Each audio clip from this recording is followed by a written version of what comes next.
Students, today I will teach 9th standard Hindi. I think in previous class we learn about for 3 lessons. Now I do revision. Okay, children? All of you open your classwork. Okay, what have in the first poem? First poem, Jai Jai Bharat Mata. Yes or no? Yes. Now I do revision. All of you see in your classwork. Okay.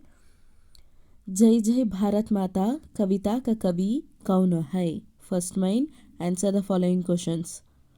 जय जय भारत माता कविता का कवि का नाम क्या है? जय जय भारत माता कविता का कवि ಮೈಥಿಲಿ ಶರಣಗುಪ್ತ है. ಜೈ ಜೈ ಭಾರತ್ ಮಾತಾ ಕವಿತಾ ಅನ್ನೋ ಒಂದು ಪದ್ಯಭಾಗವನ್ನು ಬರೆದ ಕವಿ ಯಾರು? ಮೈಥಿಲಿ ಶರಣಗುಪ್ತ. ಗುಪ್ತ ಜಿ ಕೋ ಕೌನ್ ಸಿ ಉಪಾಧಿ ಮಿಲಿ? ಮೈಥಿಲಿ ಶರಣಗುಪ್ತ ಜಿಯವರಿಗೆ ಯಾವ್ಯಾವ ಪ್ರಶಸ್ತಿಗಳು ಸಿಕ್ಕಿದವೆ? गुप्त जी को साहित्यिक सेवा के समानार्थ सन 1961 ईस्वी में पद्म भूषण उपाधि मिली. ಸಾಹಿತ್ಯಿಕ್ ಸೇವಾ ಅನ್ನೋ ಒಂದು ಸಮಾನಾರ್ಥದಿಂದ ಅವರಿಗೆ 1961ರಲ್ಲಿ ಪದ್ಮಭೂಷಣ ಪ್ರಶಸ್ತಿ ಸಿಕ್ಕಿರೋದು. ನೆಕ್ಸ್ಟ್, ಕವಿ ಕಿಸ್ ದೇವಿ ಕಾ ವಂದನಾ ಕರ್ ರಹೆ ಹೈ? ಕವಿ ಈ ಜೈ ಜೈ ಭಾರತ್ ಮಾತಾ ಅನ್ನೋ ಒಂದು ಪದ್ಯ ಭಾಗದಲ್ಲಿ ಯಾರನ್ನ ಪ್ರಾರ್ಥನೆ ಮಾಡಿದ್ದಾರೆ? ಕವಿ ಭಾರತ್ ಮಾತಾ ಕಿ ವಂದನಾ ಕರ್ ರಹೆ ಹೈ. ಹಿಮಾಲಯ ರೂಪಿ ಹೃದಯ ಮೇ ಕ್ಯಾ ಬರಾ ಹೈ? ಹಿಮಾಲಯ ರೂಪಿ ಹೃದಯ ಮೇ ಸ್ನೇಹ ಬರಾ ಹೈ.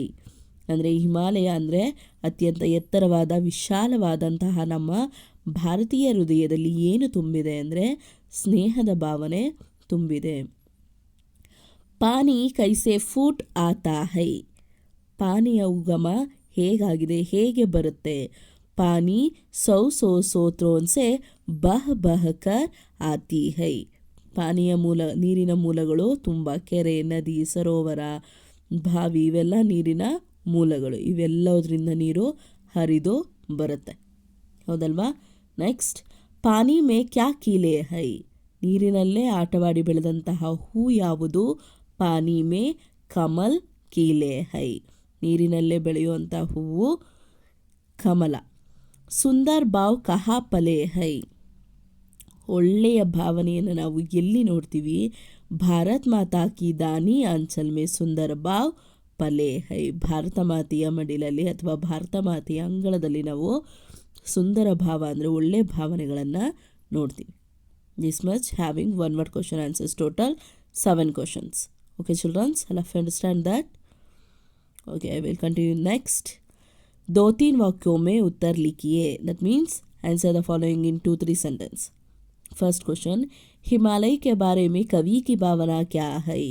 ಹಿಮಾಲಯದ ಬಗ್ಗೆ ಮೈಥಿಲಿ ಶರಣಗುಪ್ತ ಜಿಯವರ ಭಾವನೆ ಏನಿದೆ? हिमालय के बारे में कवि की भावना है कि हिमालय सुंदर और विशाल है. हिमालय के हृदय में स्नेह भरा है. हिमालय का हृदय विशाल है जहाँ सबको सुख मिलता है. ಹಿಮಾಲಯವನ್ನ ಮನುಷ್ಯರ ಮನಸ್ಸಿಗೆ ಹೇಗೆ ಹೋಲಿಸಿದ್ದಾರೆ ಅಂದರೆ ಕವಿ, ಹಿಮಾಲಯ ಸುಂದರ್ ಔರ್ ವಿಶಾಲ ಹೈ. ಹಿಮಾಲಯ ಹೇಗಿದೆ? ಸುಂದರವಾಗಿ ಮತ್ತು ವಿಶಾಲವಾಗಿರುವಂಥದ್ದು. ಸೊ ಅದೇ ರೀತಿ ಭಾರತೀಯರ ಮನಸ್ಸು ಕೂಡ ವಿಶಾಲವಾಗಿ ಇದೆ. ಹಿಮಾಲಯಕ್ಕೆ ಹೃದಯ ಮೇ ಸ್ನೇಹ ಬರಾ ಹೈ. ಆ ರೀತಿ ವಿಶಾಲವಾಗಿರುವಂತಹ ಹೃದಯದಲ್ಲಿ ಏನಿದೆ? ಸ್ನೇಹದ ಭಾವನೆ ಇದೆ. ಹಿಮಾಲಯಕ ಹೃದಯ ವಿಶಾಲ ಹೈ. ಹಿಮಾಲಯದಂತೆ ಭಾರತೀಯರ ಮನಸ್ಸು ಕೂಡ ತುಂಬ ವಿಶಾಲವಾದಂಥದ್ದು. ಜಹಾ ಸಬ್ಕೋ ಸುಖ ಮಿಲ್ತಾ ಹೈ. ಈ ಒಂದು ಭಾರತೀಯರ ಹೃದಯ ಎಲ್ಲರಿಗೂ ಒಳ್ಳೆಯದನ್ನು ಮಾಡುತ್ತೆ. ಸೊ ಜಬ್ ಸಬ್ಕೋ ಸುಖ ಮಿಲ್ತಾ ಹೈ. ನೆಕ್ಸ್ಟ್, ದಿಲ್ ಮೇ ಆಗ್ ದಬಾಕರ್ ಕಾ ಮತ್ಲಬ್ ಕ್ಯಾ ಹೈ? ಎದೆ ಒಳಗೆ ಬೆಂಕಿಯನ್ನು ಇಟ್ಕೊಳ್ಳೋದು, ಹಾಗಂದ್ರೆ ಏನಪ್ಪ ಅರ್ಥ ಅಂದರೆ, दिल में आग दबाकर का मतलब है कि अपने दिल में ही कितने ही दुख भरे होते हैं. ಎದೆಯೊಳಗೆ ಬೆಂಕಿ ಇಟ್ಕೊಳ್ಳೋದು ಅಂದರೆ ನಮ್ಮ ಮನಸ್ಸಿನಲ್ಲಿ ಎಷ್ಟೋ ದುಃಖ ಇದೆ. सो इसीलिए कवि कहता है कि अपने दिल में दुಃಖಿ की आग यानी आग ದುಃಖಕ್ಕೆ ಸಮಾನ है. ನಮ್ಮ ಎದೆಯೊಳಗಿರೋ ಬೆಂಕಿಯನ್ನು ಯಾವುದಕ್ಕೆ ಹೋಲಿಸಿದ್ದಾರೆ? ನಮ್ಮ ಎದೆಯೊಳಗಿರುವಂತಹ ನೋವುಗಳಿಗೆ, ದುಃಖಗಳಿಗೆ ಹೋಲಿಸಿದ್ದಾರೆ. उन्हें मन में ही रखकर हमें सुख शांति यानी ಭಾರತ್ ಮೇ ಸಬ್ ತರ ಹರಾ ಬರಾ ದೇತಾ ಹೈ. ಸೊ ಆ ಒಂದು ದುಃಖ, ಆ ಒಂದು ನೋವನ್ನು ನಾವು ಅಳಿಸಿದ್ರೆ ನಮ್ಮ ಭಾರತದಲ್ಲಿ ಪ್ರಕೃತಿ ಮಾತೆ ಹೇಗೆ ಹಸಿರಾಗಿದೆಯೋ ಸೊ ಅಷ್ಟೇ ಸಂತೋಷ ನಮ್ಮ ಎದೆಯೊಳಗೂ ಇರುತ್ತೆ ಅನ್ನೋ ಒಂದು ಅರ್ಥವನ್ನು ಹೇಳಿದ್ದಾರೆ. ನೆಕ್ಸ್ಟ್, ಕವಿ ಊಂಚಾ ಹಿಯಾ ಕ್ಯೋ ಕಹತೆ ಹೈ. ಕವಿ ಎತ್ತರದ ಸ್ಥಾನದಲ್ಲಿರಬೇಕು ಅಥವಾ ಎತ್ತರದ ಸ್ಥಾನ ಒಳ್ಳೆಯದು ಅಂತ ಯಾಕೆ ಹೇಳಿದಾರಪ್ಪ ಅಂದರೆ, कवि ऊंचा हिया इसीलिए कहते हैं कि हिमालय का शिखर बहुत ऊंचा है, इसके समान भारत माता का हृदय बहुत ऊंचा या ಶ್ರೇಷ್ಠ और ವಿಶಾಲ है. ಸೊ ಕವಿ ಊಂಚಾ ಹಿಯಾ ಅಂದರೆ ಎತ್ತರದಲ್ಲಿ ಏನಿದೆ ಅಥವಾ ಹೇಗಿರಬೇಕು ಅಂತ ಹೇಳಿದಾರಪ್ಪ ಅಂದರೆ, ಹಿಮಾಲಯ ಅನ್ನೋದು ಬಹು ಎತ್ತರದಲ್ಲಿ ಇರುವಂತಹ ಒಂದು ಶಿಖರ. ಸೊ ಇದೇ ರೀತಿ ಇದಕ್ಕೆ ಸಮಾನವಾಗಿ ನಮ್ಮ ಭಾರತದಲ್ಲಿ ವಾಸ ಮಾಡುವಂತಹ ಭಾರತೀಯರ ಹೃದಯ ಕೂಡ ಅಷ್ಟೇ ಎತ್ತರದ ಸ್ಥಾನದಲ್ಲಿ ಶ್ರೇಷ್ಠವಾದದ್ದು ಮತ್ತು ವಿಶಾಲವಾದದ್ದು ಅಂತ ಹೇಳಿದ್ದಾರೆ. ನೆಕ್ಸ್ಟ್, ಹಮೆ ಮಿಲ್ಜುಲ್ಕರ್ ಕೌನ್ಸಾ ಗಾನಾ ಚಾಹಿಯೇ. ನಾವೆಲ್ಲರೂ ಒಗ್ಗಟ್ಟಾಗಿ ಯಾವೊಂದು ಗಾನ ಅಥವಾ ಯಾವೊಂದು ಹಾಡನ್ನು ಹಾಡಬೇಕು ಅಂತ ಹೇಳ್ತಿದ್ದಾರೆ. ಹಮೆ ಭಾರತ್ ಮಾತಾ ಕಾ ಯಶಾ ಕಾ ಗಾನಾ ಚಾಹಿಯೇ. ನಾವು ಭಾರತ ಮಾತೆಯ ಯಶಸ್ಸಿನ ಒಂದು ಹಾಡನ್ನು ಹಾಡಬೇಕು. ಭಾರತ್ ಮೇ ಸಬ್ ಲೋಗ್ ಮೇ ಏಕತಾ ಕಿ ಭಾವನಾ ಸದಾ ರಹೆ. ಭಾರತದಲ್ಲಿರುವಂತಹ ಎಲ್ಲರೂ ಏಕತೆ ಅಂದರೆ ಎಲ್ಲರೂ ಒಂದೇ ಅನ್ನೋ ಒಂದು ಭಾವನೆಯಲ್ಲಿ ಇರ್ತಾರೆ.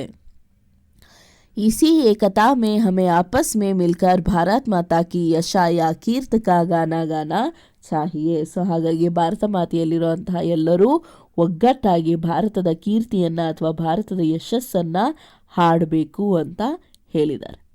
ನೆಕ್ಸ್ಟ್, ಖಾಲಿಸ್ತಾನ್ ಬರಿಯೇ, fill in the blanks. Bharat ಕಿ ಹಿಯಾ डैश है, भारत की हिया ऊंचा है, दिल में डैश दबाकर रखता हमको डैश, दिल में आग दबाकर रखता हमको हरा भरा डैश चिरकाल रहे. ಚಿರಕಾಲ ಹೋಗಿ ಉಳಿದಿರುವಂಥದ್ದು ಸೂರ್ಯ और चंद्र, चंद्र सूर्य चिरकाल रहे.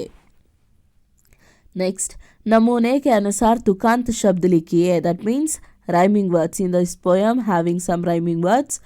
For example, स्नेह भरा हरा भरा. Next question, आता. That rhyming word गाता. पले फले, नाता माता. नेक्स्ट, इस कविता में बह बहकर पानी आता का प्रयोग हुआ है. इसी प्रकार निम्नलिखित शब्दों में से सही शब्द चुनकर वाक्य पूर्ण कीजिए. ಸೊ ಒಂದೇ ವರ್ಡು ಎರಡು ಸಲ ರಿಪೀಟ್ ಆಗಿದ್ರೆ ಅದನ್ನು ದ್ವಿರುಕ್ತಿ ಅಂತ ಹೇಳಿ ಕರೀತವೆ. ಸೊ ಹಾಗೆ ಇಲ್ಲಿ ಬಾಹಕರ್ ಅಂತ ಕೊಟ್ಟಿದ್ದಾರೆ. ನೆಕ್ಸ್ಟು ಬಾಲಕ್ ಡ್ಯಾಶ್ ಸೀಕ್ತಾ ಹೈ, मीट मिठाकर. नेक्स्ट, ಭಾಷಾ ಡ್ಯಾಶ್ ಬೋಲಿ ಜಾತಿ ಹೈ. ಭಾಷೆಯನ್ನು ನಾವು ಹೇಗೆ ಕಲಿತೀವಿ? ಸುನ್ಕರ್, ಕೇಳಿ ಕೇಳಿ ಕಲಿತೀವಿ. ಮೇಘ ಡ್ಯಾಶ್ ಬರ್ಸಾತೆ ಹೈ, ಮೇಘ ಗಿರ್ ಗಿರ್ ಕರ್ बरसाते हैं. बच्चा डैश चलता है, बच्चा देख देख कर चलता है. ओके. नेक्स्ट, इस कविता की प्रथम 8 पंक्तियों को कंठस्थ कीजिए. ಅಂದರೆ ಮೆಮೊರೈಸೇಷನ್ ಪೋಯಮ್ ಯಾವುದು? ಫಸ್ಟ್ 8 ಲೈನ್ಸ್ ಯಾವುದು? ऊंचा हिया हिमालय तेरा, उसमें कितना स्नेह भरा, दिल में अपने आग दबाकर रखता हमको हरा भरा, सौ सौ सौतों से बह बहकर हे फानी फूट आता, जय जय भारत माता. ಸೊ ಆ 8 ಲೈನ್ಸನ್ನು ಬಾಹಟ್ ಮಾಡಿರಬೇಕು. ನೆಕ್ಸ್ಟ್, ಸಾಗರ್ ವಿಶಾಲ್, ಹಿಮಾಲಯ ऊंचा, अंधकार अंधेरा, पवित्र पावन, आम धरती, कमल पानी, सूर्य सूरज, चंद्र चांद. अनुरूपता. Next, that's all. So this all means I think all of you write in your class work. ಎಲ್ಲರೂ ಇದಿಷ್ಟು ಮೇನ್ಸನ್ನ ನಿಮ್ಮ ಕ್ಲಾಸ್ ವರ್ಕಲ್ಲಿ ಬರೆದಿದ್ದೀರಲ್ವಾ? ಸೊ ಹಾಗಾದರೆ ಇಷ್ಟು ಕ್ಲಾಸ್ ವರ್ಕಲ್ಲಿರುವಂಥ ಎಲ್ಲ ಮೇನ್ಸಿಗೆ ನೀವು ಯೂಟಿಗೆ ಪ್ರಿಪೇರ್ ಆಗಿರಬೇಕು.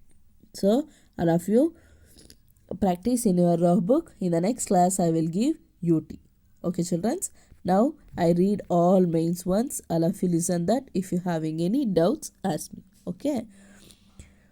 फर्स्ट मेन निम्नलिखित प्रश्नों के उत्तर दो। जय जय भारत माता कविता का कवि कौन है? जय जय भारत माता कविता के कवि मैथिली शरण गुप्त है। गुप्त जी को कौन सी उपाधि मिली? गुप्त जी को साहित्यिक सेवा के सम्मानार्थ सन 1961 ईस्वी में पद्म भूषण उपाधि मिली है। कवि किस देवी की वंदना कर रहे हैं? कवि भारत माता की वंदना कर रहे हैं। हिमालय रूपी हृदय में क्या भरा है? हिमालय रूपी हृदय में स्नेह भरा है। पानी कैसे फूट आता है? पानी 100 स्रोतों से बह बह कर आता है। पानी में क्या कीले हैं? पानी में कमल कीले हैं। सुंदर बाव कहाँ पले है? भारत माता की दानी आंचल में सुंदर बाव पले है। नेक्स्ट 2-3 वाक्यों में उत्तर लिखिए। हिमालय के बारे में कवि की भावना क्या है? हिमालय के बारे में कवि की भावना है कि हिमालय सुंदर और विशाल है। हिमालय के हृदय में स्नेह भरा है। हिमालय का हृदय विशाल है जहाँ सबको सुख मिलता है। दिल में आग दबाकर का मतलब क्या है? दिल में आग दबाकर का मतलब है कि अपने दिल में ही कितने ही दुख भर होते हैं। इसीलिए कवि कहता है कि अपने दिल में दुख की आग यानी आग दुख के समान है। उन्हें मन में ही रखकर हमें सुख शांति यानी भारत में सब तरह हरा भरा देता है। नेक्स्ट, कवि ऊंचा हिया क्यों कहते हैं? कवि ऊंचा हिया इसीलिए कहते हैं कि हिमालय का शिखर बहुत ऊंचा है। इसके समान भारत माता का हृदय बहुत ऊंचा या श्रेष्ठ और विशाल है। हमें मिलजुल कर कौन सा गाना गाना चाहिए? हमें भारत माता का यशा का गान गाना चाहिए। भारत में सब लोगों में एकता की भावना सदा रहे और इसी एकता से हमें आपस में मिलकर भारत माता की यशा या कीर्ति का गान गाना चाहिए। This much to the sentence. Next mine fill in the blanks. खालिस्तान भरिए। भारत का हिया डैश है। भारत का हिया ऊंचा है। दिल में डैश दबाकर रखता हमको डैश। दिल में आग दबाकर रखता हमको हरा भरा। डैश चिरकाल रहे। चंद्रा सूर्या चिरकाल रहे। नमूने के अनुसार तुकांत शब्द लिखिए। स्नेह भरा हरा भरा। आता गाता। पले फले। नाता माता। नेक्स्ट, निम्नलिखित शब्दों से ही सही शब्द चुनकर वाक्य पूर्ण कीजिए। बालक डैश सीखता है। बालक मीट मीट कर सीखता है। भाषा डैश बोली जाती है। भाषा सुन सुन कर बोली जाती है। मेघ डैश बरसाते हैं। मेघ गिर गिर कर बरसाते हैं। बच्चा डैश चलता है। बच्चा देख देख कर चलता है। इस कविता का प्रथम 8 पंक्तियों को कंठस्थ कीजिए। दैट मीन्स ऊंचा हिया हिमालय तेरा, उसमें कितना स्नेह भरा, दिल में अपने आग दबाकर रखता हमको हरा भरा, 100 सौतों से बह बहकर हे फानी फूट आता, जय जय भारत माता। अनुरूपता सागर विशाल, हिमालय डैश ऊंचा, अंधकार अंधेरा, पवित्रा पावन, आम धरती, कमल पानी, सूर्या सूरज, चंद्रा चांद। Okay children, all of you understand that for all means first poem. Okay, in the next class I will give you UT. All of you prepare for UT first lesson. Okay children, if you're having any doubts children, okay, thank you.